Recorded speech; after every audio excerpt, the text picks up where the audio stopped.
Do you have a Windows 11 computer that is giving you this error code?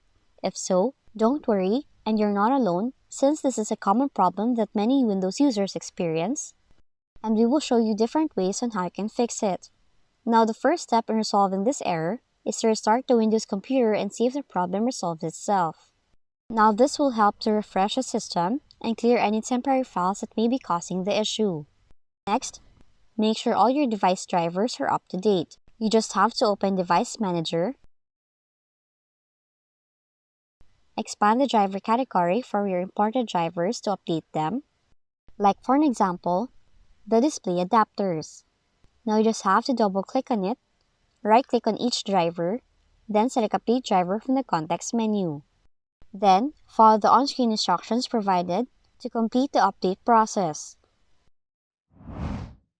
And lastly, you can end all applications running simultaneously.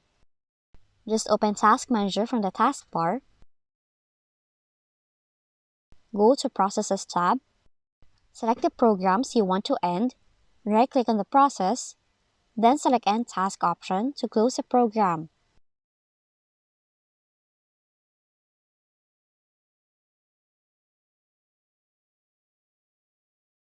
Once done, exit the Task Manager window. So those are the following fixes for the following error code in your Windows 11 computer. If you found this video helpful, kindly like and subscribe. You may also click and turn on the notification bell so you can be notified from whenever we release new videos.